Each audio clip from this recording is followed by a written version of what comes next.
Hey, friend. Well, you know me. Sometimes I have to respond via video because it's just too much to type. So, this comment is in response to a video I made with Pam Bondi saying that they have pending investigations in her office regarding the Epstein files. But that they were indicted, but will anyone else be indicted and prosecuted under this, given the information that's in front of us? Absolutely. Thank you for asking that. And they never wanted to hear the answer to that. We have pending investigations in our office. Right. She said that, but she rambled it off at the end and then she stopped, didn't say another word. So some people believe, like me, that she's full of shit and she just saying stuff. Like, remember, the files were on her desk.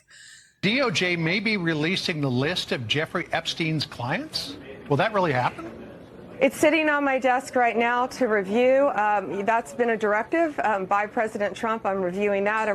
And then they weren't. In February, I did an interview on Fox, and it's been getting a lot of attention because I was asked a question about the client list, and my response was, it's sitting on my desk to be reviewed, meaning the file, along with the JFK, MLK files as well. That's what I meant by that. So she's got a track record.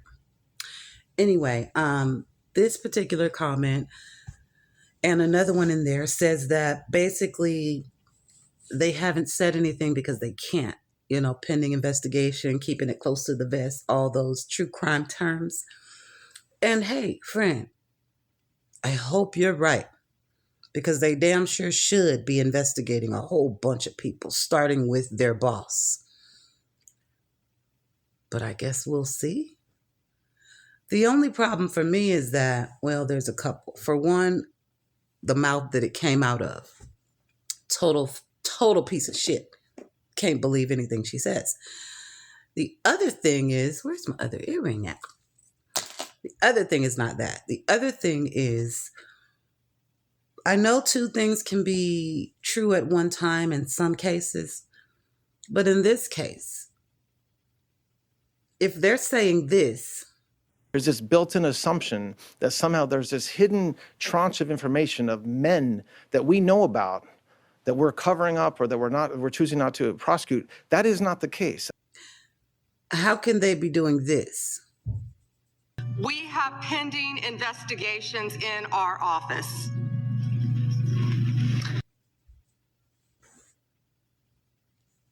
You see what I'm saying?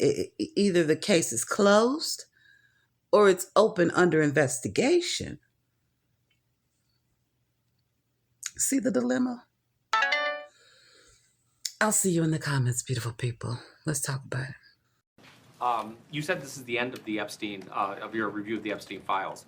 So just to clarify, is the public going to learn the identities of the men who abused the girls with the information that you're releasing? And if not, why not? And then I have a quick follow-up.